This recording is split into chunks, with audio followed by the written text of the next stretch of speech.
है। कुछ ऐसी खबरें आ रही हैं, सबसे पहले आपको ये तफसील बताते हैं। जंगी बहरी बेड़ा तैनात कर दिया गया। बरतानवी अखबार टेलीग्राफ ये दावा कर रहा है, ये लिख रहा है, जंगी बहरी बेड़े में एयरक्राफ्ट कैरियर, फ्रिगेट्स और एंटी सबमरीन जहाज शामिल है। दोस्तों, टेलीग्राफ अखबार आई थिंक ये बरतानवी अखबार है और इन्होंने एक बड़ी इंपॉर्टेंट न्यूज़ दी है कि इंडिया ने वॉरशिप्स भेजे हैं टुवर्ड्स पाकिस्तान में। नहीं, मैंने आपको कुछ दिन पहले एक चीज़ बताई थी, if you are watching me, कुछ दिन पहले मैंने बॉडी लैंग्वेज से डिटेक्ट किया था, समझा था कि प्राइम मिनिस्टर मोदी जो है वो नेवी को एक्टिवेट करेगा। सो एट फर्स्ट प्लेस उन्होंने राफेल को चेक किया कि उनके राफेल कहाँ पे हैं और वो चीज़ देखी है। एंड सेकेंड प्लेस वो आप देखें अपनी नेवी को उन्होंने चेक किया है। कल मैं सुन रहा था CNN को, हमारा डिफेंस मिनिस्टर इंटरव्यू दे रहा था, तो इस तरह के इंटरव्यू तो मैंने जब सुना तो मैं हैरान हुआ कि एक एंकर उससे पूछती है कि आप कह रहे हैं कि पाकिस्तान ने 5 जहाज गिराए हैं, इसका कोई प्रूफ, कोई सबूत है? तो ये कहता है सोशल मीडिया। अफसोस की बात है, इस तरह का जवाब इसको देना चाहिए था। इमेजिन भारत के पीछे दुनिया की सारी ताकतें हैं, इसराइल उसके पीछे खड़ा है, अमेरिका उसके पीछे खड़ा है, उसे किसी चीज का डर भी नहीं है कि हमने कुछ गलत कर दिया तो हम पे पाबंदियां लग जाएंगी। भारत को इंटरनेशनल सैंक्शंस का खतरा नहीं है, हमें है। हम कुछ गलत करते हैं या भारत ये साबित कर देता अगर हमने किया होता कि हमने दहशतगर्दी करवाई है, हम पे बकायदा सैंक्शंस लगती। IMF हमें पैसे देने से इनकार कर देता, हमें फैटफ की ग्रे क्या ब्लैक लिस्ट में डाल दिया जाता। भारत को ऐसा कोई खतरा नहीं। और जिस तरीके से इंडिया ने पाकिस्तान की स्ट्रेटेजिक लोकेशन, पाकिस्तान की एयर बेसिस, नूर खान एयरबेस, मुरीद एयरबेस और शोरकोट इन्हें टारगेट किया है, ये ऐसा समझें कि पाकिस्तान की सालमियत के ऊपर हमला है। ये पाकिस्तान की सालमियत के ऊपर हमला है। अब देखें, वाज़े नज़र आ रहा है कि इसमें इसराइल का जिस तरीके से हाथ है, इसराइल ने जिस तरीके से ये ड्रोन्स दिए हैं, स्वॉर्म ड्रोन्स दिए हैं और पता नहीं क्या कुछ दिया है, और इसके पीछे हमें देखना है कि भारत के साथ और कौन सी ताकतें हैं, उनके अगर पाकिस्तान के खिलाफ अज़ाइम है तो वो क्या अज़ाइम है। इंडिया वालों, एक काम करो, सबसे पहले तो हमारे ये किस किस्म के पॉलिटिशियंस हैं, इनके घरों में ड्रोन्स मारो, पाकिस्तानी अवाम आपको सल्यूट करेगी। खाजा साहब भी CNN में जाके इंटरनेशनल बेइज्जती करवा रहे हैं, डिफेंस मिनिस्टर होके कह रहे हैं हमारी सोशल मीडिया पे देख लें, आप हमारे छोड़े उनके सोशल मीडिया पे देख लें, हमने उनके जहाज गिरा दिए हैं। पूरी दुनिया, राफेल की कंपनी, जो कंपनी है जिसके राफेल तैयारे हैं, वो कह रहे हैं, इंडिया कह रहा है।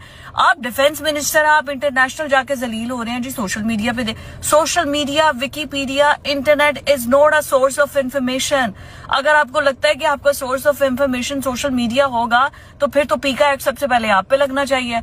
और दूसरा, क्या कसम से कल तक हम इतना जश्न मना रहे थे, हमने उनके तैयारे गिरा दिए, ये कर दिया, वो कर दिया, और ड्रोन घर में घुस के आके उन्होंने मार दिया। इधर से हमारी आवाजें ही नहीं निकल रही।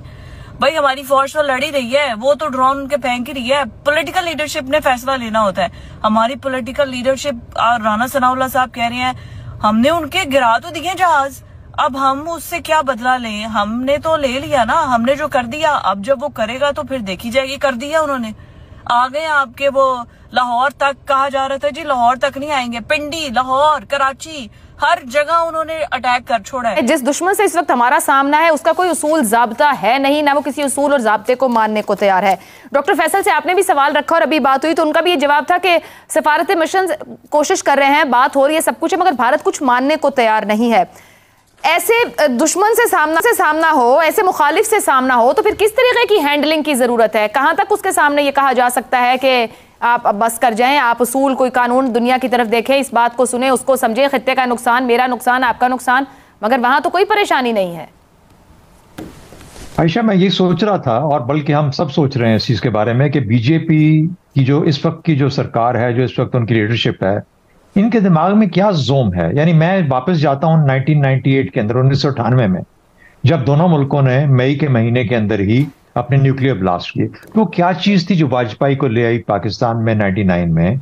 वो चीज वो भी बीजेपी का प्राइम मिनिस्टर था और बहुत अच्छा काबिल प्राइम मिनिस्टर था, वो भी इसी सोच के साथ आया था, लेकिन उसको मजबूर किया किसी चीज ने पाकिस्तान का दौरा करने पे और पाकिस्तान लीडरशिप के साथ मामलात को रफा दफा करने है। उसने लाहौर में खड़े होकर यादगार पाकिस्तान पे कहा कि पाकिस्तान एक हकीकत है जिसको मैं मानता हूं, और उसने फिर अपने नोट्स भी ऐसे लिखे वहां पर। कहने का मतलब है कि वो सोच जो उस वक्त आपकी इंडियन लीडरशिप की थी, बीजेपी की थी, वो कब और कैसे बदली इस सोच में, जो कि आज समझती है कि वो पाकिस्तान को गालिबन नफसियाती तौर पर जेर कर सकते हैं। पाकिस्तान उस पोजीशन में नहीं है कि उसका मुकाबला कर सके किसी तरीके से। ये मिलिट्री की बात नहीं है, मिलिट्री टू मिलिट्री, वो तो पाकिस्तान ने 2-3 मरतबा साबित कर दिया कि हम खड़े रहेंगे, लेकिन ये एक कौमी लेवल के ऊपर जो सोच है उसके अंदर आई।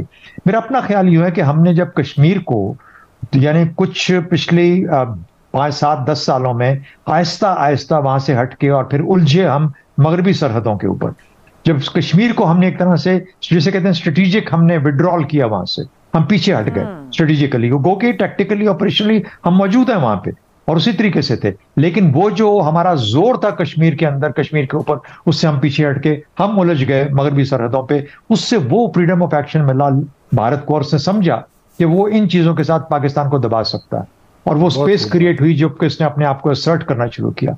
तो मेरा ख्याल है कि अगर भारत वही जुबान समझता है जो कि वो समझता रहा है पहले से, तो मेरा अपना अंदाजा है कि शायद पाकिस्तान को अपनी स्ट्रैटेजी को रीथिंक करना पड़ेगा। एक तो बात ये होगी। दूसरी बात, वो जो न्यूक्लियर एक क्रेडिबिलिटी थी, एक रिजीम क्रिएट हुई 1998 के बाद जिसने एक हकीकत का रूप धारा, उसको आहिस्ता आहिस्ता, चाहे बेशक पहली गलती हमारी थी जो कि मुशर्रफ के जमाने में हुई, उसको हमने हर्ट किया, उसको डैमेज किया उस रिजीम को, लेकिन उसके बावजूद वो कायम रही। और लेकिन उसके बाद फिर अब क्या मुमकिन, किस तरह हुआ कि वो जो मुशर्रफ ने यहां से गलती करके काम किया, वो अब डिलिबरेटली प्लानिंग के तहत आहिस्ता आहिस्ता उस रिजीम को देख रहा है, उसको आहिस्ता आहिस्ता हथौड़ी के साथ कमजोर कर रहा है। और ये कमजोर करना मेरे ख्याल में खत्ते के लिए तो हम कहते हैं कि सबके लिए खतरनाक है, पाकिस्तान के लिए भी खतरनाक है, भारत के लिए भी खतरनाक है, लेकिन वो उसको खेल समझते हुए कि शायद पाकिस्तान इससे दब जाएगा, तो कहीं ना कहीं पे इन दोनों की कॉम्बिनेशन जो है हमें उसको दोबारा देखना पड़ेगा कि हमने अपनी स्ट्रेटजी में कैसे उनको लिंक करना है ताकि हम उससे फायदा हासिल कर सकें। यही चीज है जो कि अमन दे सकती है। नमस्कार दोस्तों, स्वागत है आप लोग का ट्रस्ट न्यूज की एक नए वीडियो में। दोस्तों, दिन पे दिन ऐसी खबरें आ रही हैं जिससे पाकिस्तान में खलबली मच रही है। इंडियन आर्मी, इंडियन एयरफोर्स के बाद अब इंडियन नेवी ने भी अपना पराक्रम दिखाना स्टार्ट कर दिया है।